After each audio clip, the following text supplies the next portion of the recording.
The following is an independently produced community access program. The viewpoints expressed are those of the community access producer and do not reflect those of Shaw Cable Systems. The program is presented in response to CRTC policy guidelines regulating community programming.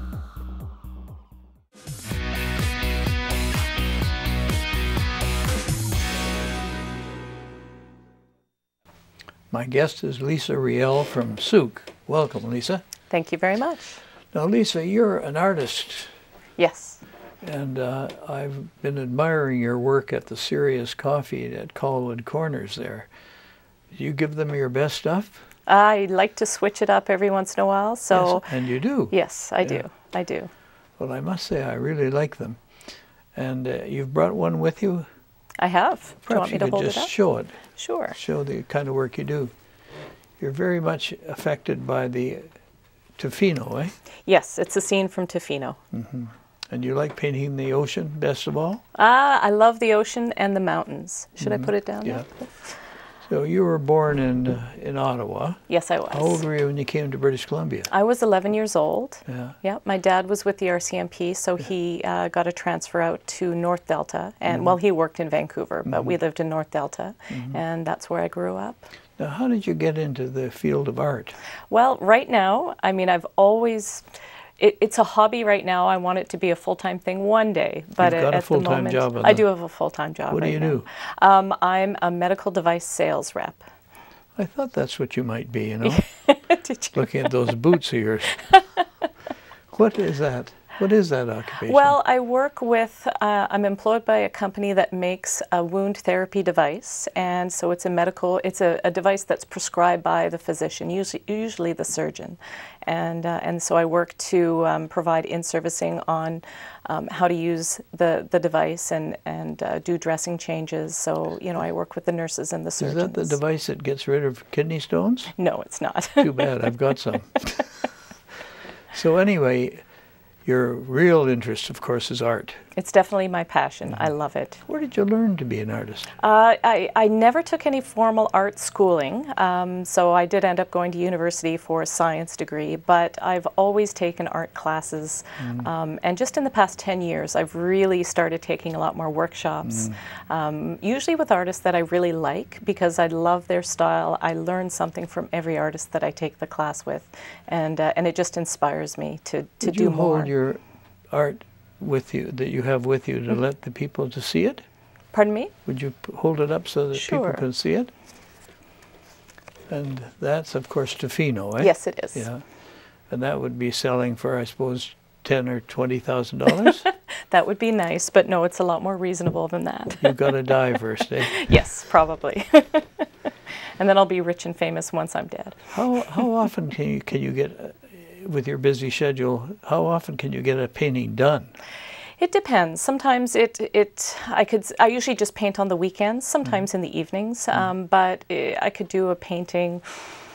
It depends on how inspired I am and how easily it comes out. Some of them flow a lot easier than others, but in a weekend I could maybe, you know, get a good start on one, and I usually work over them on a couple of weeks.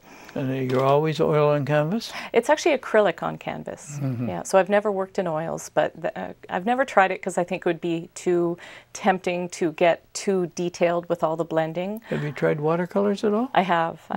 I prefer acrylics because I can get real vibrant colors out of them. Watercolors are a bit not wishy-washy, but because you certainly can get vibrant colors out of them, but they don't get the effect that I'm after. What's harder to sell, watercolors or acrylic oils? I'm not sure. With watercolors, you have to have them framed under glass, and with acrylics, it's a little easier for transport in a way because they do tend to be lighter, not as heavy to carry, but I think it depends on what the buyer is looking for. Well, I've sold my one painting, which was a watercolor, and I managed to sell it. Oh, yeah. Feels good, right? Yeah, but I don't dare risk it again. I had one victim, and there might not be another one around. So, what are your long-range plans in the field of art? Well, I want to keep on, you know, growing as an artist, exploring new media. I recently just started experimenting with encaustics, which is painting with melted beeswax. And that's a pretty interesting field. So I love the effect of that. So, you know, I take workshops and learn new things and just see what feels right. And then I can further explore what I'm really enjoying. Is Emily Carr a bit of an inspiration for you? Absolutely. I love her style and just her struggles as an artist, but everything she went through. And yeah, she managed to get to France. Absolutely. Paris is the world center of art. Yes. Apparently, according to the Parisians anyway. Have you been to Paris yet? Nope, I haven't. But you're going to go, eh? Oh, one day, I'm sure. Yeah. And then, of course, there's Italian art, which is quite different from French art. Yes. You want to go there, too, I suppose. Of Course. Yeah. One day I'll be traveling. There's a place in the Vatican where there's a lot of art on the ceiling the fella painted. I went and saw that. Oh, it must be stunning to see that, yeah. Mind you, it's a bit of a nuisance having to lie on the floor, but... Get a crick in your neck from looking up. There you go. So, in Souk, where you're living, have they got an art gallery out there? There is actually a small art gallery there. It's called South Shore Gallery. It's run by a wonderful woman named Elizabeth, so I do have some paintings there. And don't they put on a big show once a year? Once a year there's the Souk Fine Art Show. Yeah. And it's not put on by the gallery, but it's organized and put on in Souk. And it's a pretty incredible show. I should say it is. I've never missed it. Yeah. Yeah. The sandwiches are very good too.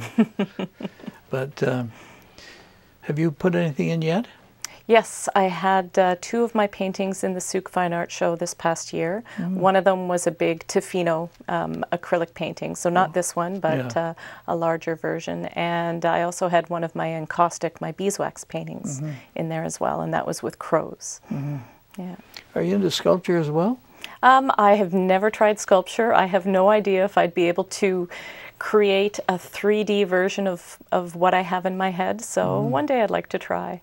Well, there's more than one way to do sculpture. You can do it with mud and shape it, or you can take a rock and break it. True. I'd love to try metal art. I'm fascinated by welding and forging, and so one day, need a bigger studio. Yeah.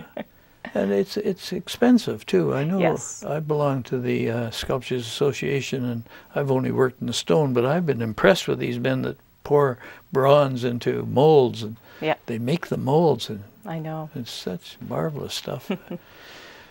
There is a Sculptures Association with members in Souk. You maybe should join it. Yeah, it's a good idea. I should at some point. I think it's $3 a year. Yeah. Yeah. Start saving now. Yeah, that's right. Sell a few paintings. Yeah. So how many paintings have you done in your whole life so far? You know, up until 10 years ago, I didn't really paint. I mainly drew, and then I started taking classes. And I'd say in the past 5 years, I don't know, maybe less than 1,000, I think. I've done quite a few. I also do pet portraits, mainly landscapes, but you know, it's at least 300-400 of you know, each kind. So it's starting to get up there. But I know I've heard the rule where you're not good at something until you do at least 10,000, or put 10,000 hours into something. So in a way, I kind of think I should be painting 10,000 paintings before, you know, I feel like I know what I'm doing. Is your partner into art at all?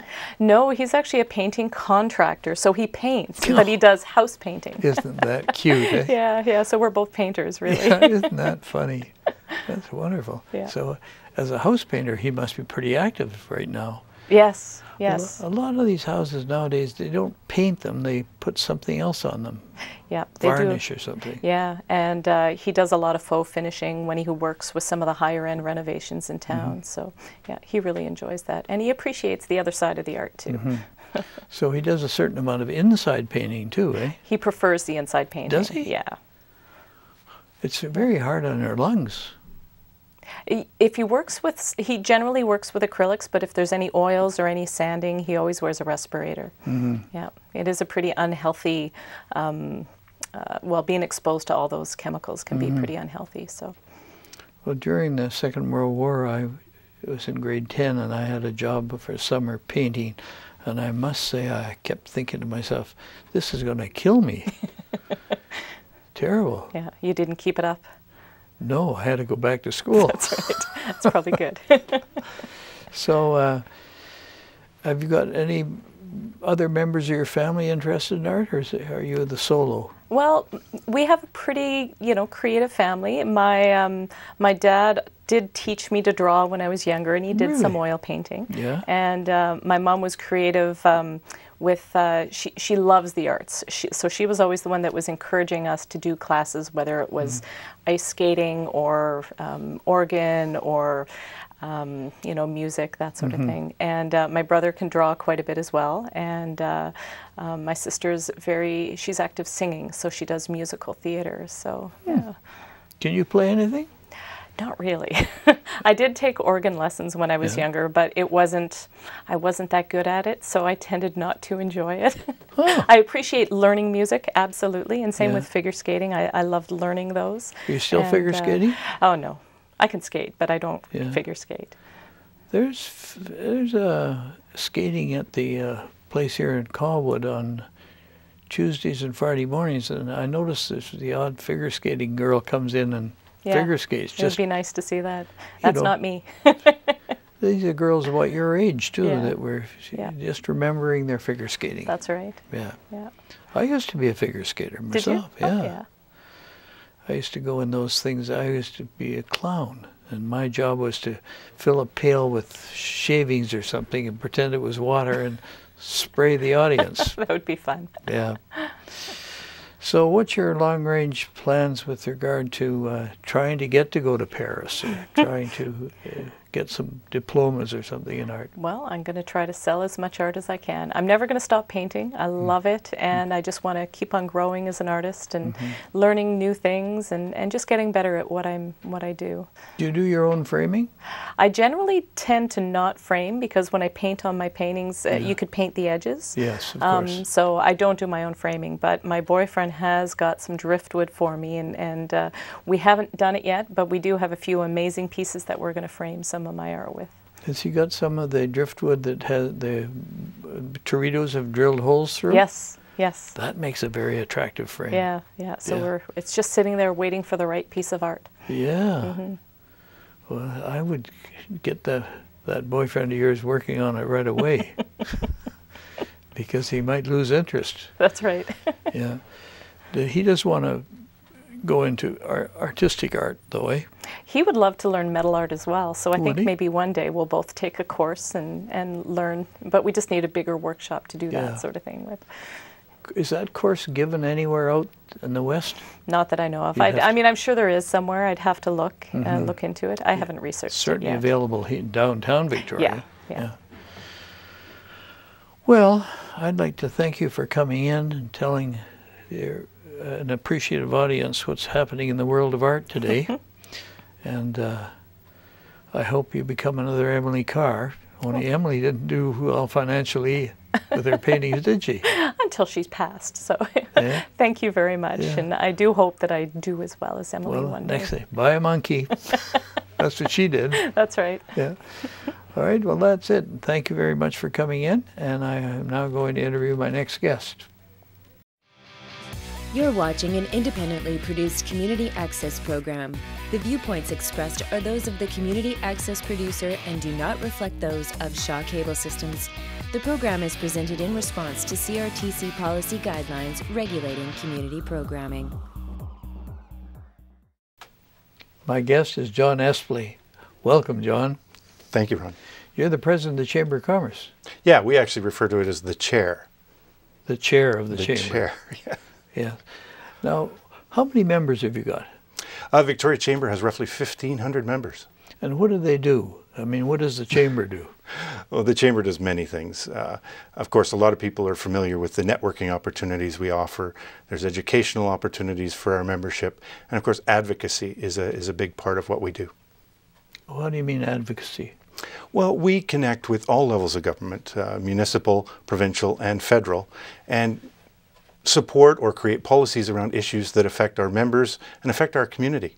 And affect taxpayers, I suppose. Well, exactly. A lot of people don't realize the benefits they've reaped from our Chamber of Commerce. The local auditor general, which has just been announced and created, actually that policy originated at the Victoria Chamber. Is that so? Yes, sir. And yes, he's just disclosed about the committee going to pay themselves a fairly large chunk of change when they depart. They saw that in today's paper. We don't get involved in that. No. What do you get involved in then? Well, again, the policies that we create are where we see a challenge or an issue that just government is perhaps not handling efficiently, or we have better expertise to give them ideas. And people have to understand that government doesn't have all the answers. Mm-hmm. So a group like ours that's filled with intelligent, smart people with a lot of expertise, we can come up with some great ideas and help them work through this.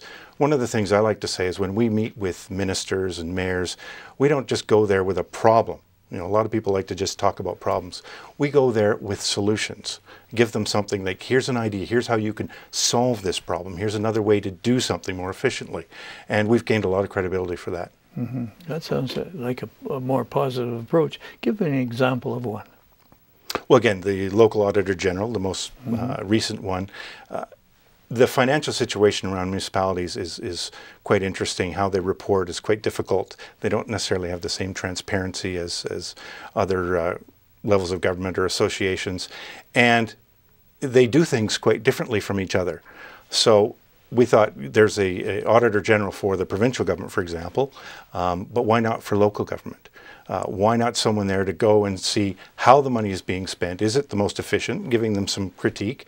And if someone is looking at multiple municipalities or cities, they can also compare best practices and perhaps say, here's an idea where one city is doing something a little more efficient, maybe a little more cost effective than another, and present that idea. So it's all about learning information and sharing information. Do you get into such things as the creation of parks? If it really would depend on the situation. It's not something that we specifically go after, but if green space was important in relation to a whole community plan, for example, we would discuss it on that sense. But we don't get into specific zoning or this area should be developed this way. No, that's not up to us. We're just concerned that everyone follows the rules and that those rules make sense. Mm-hmm. Now, as far as the federal government representatives here, do you work with them, the members of Parliament?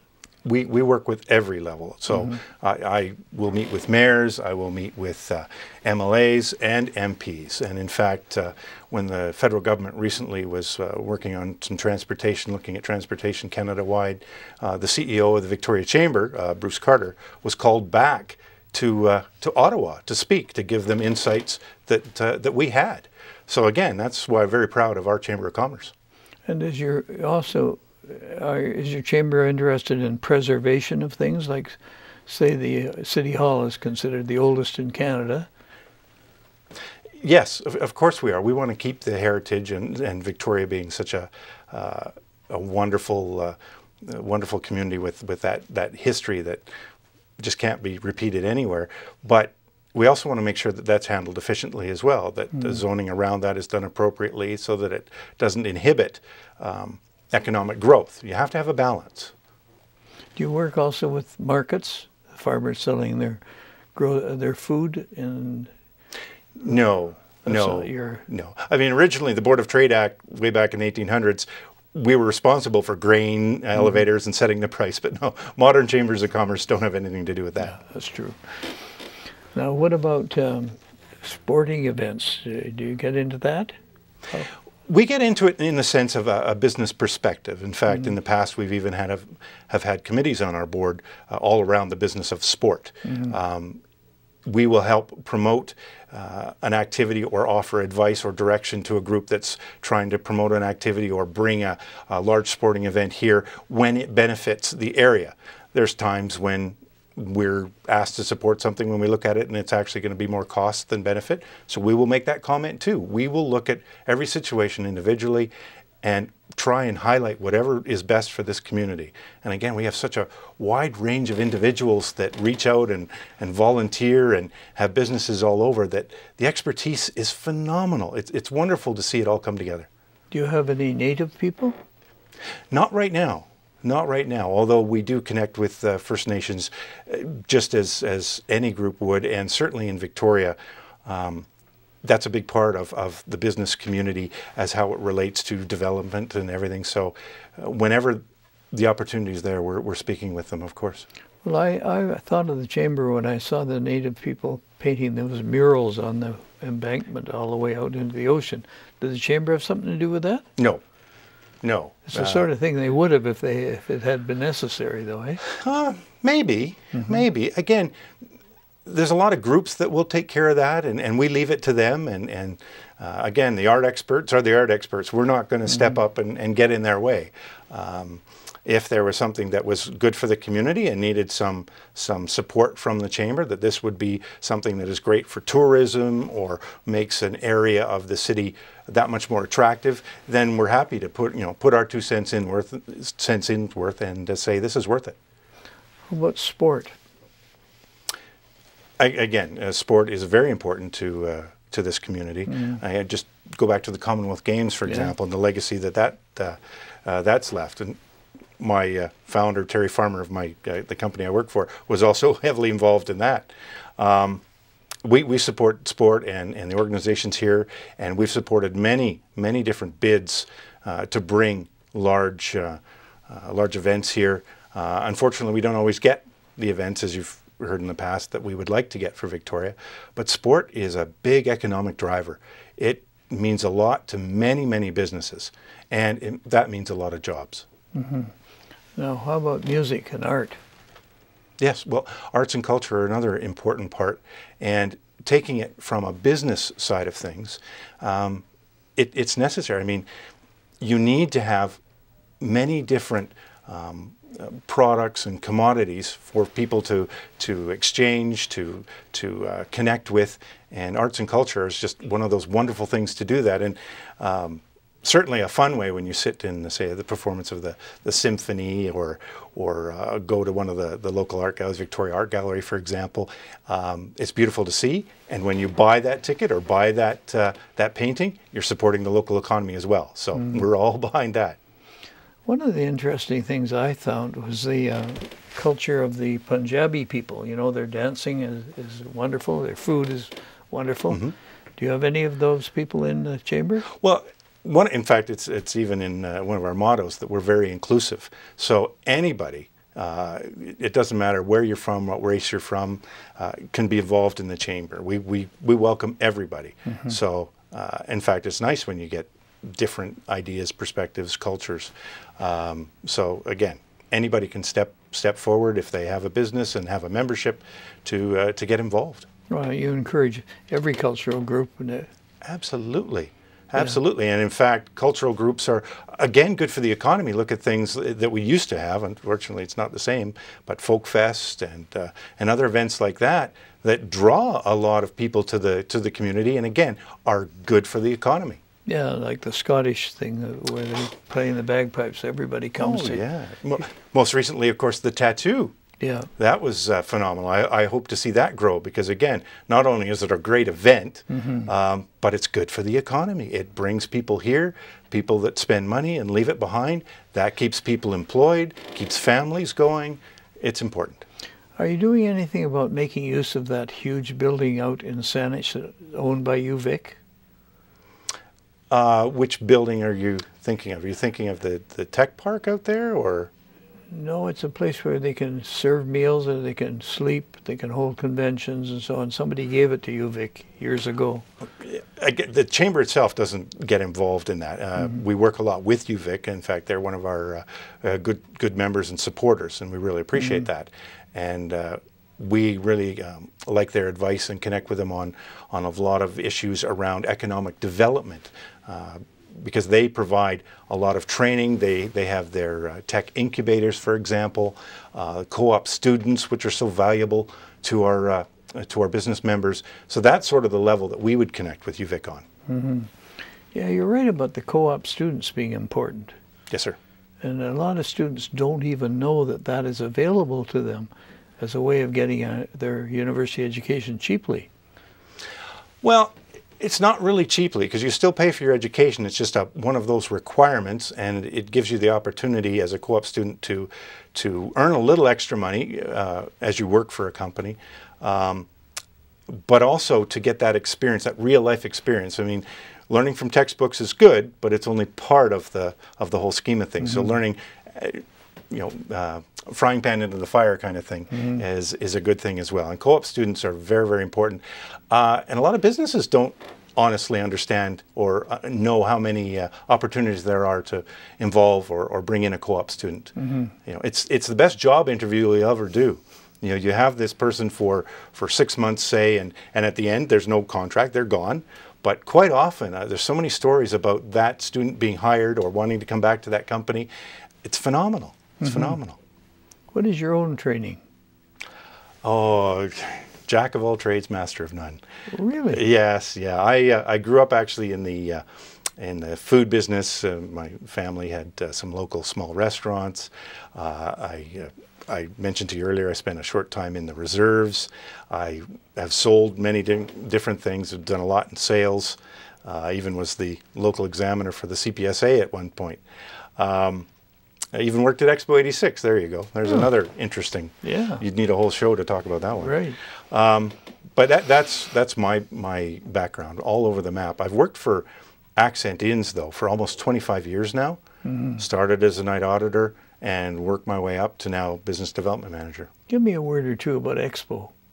About Expo, most incredible experience ever. If any young person has the opportunity to do something like that, do it. To connect with people from all over the world like that.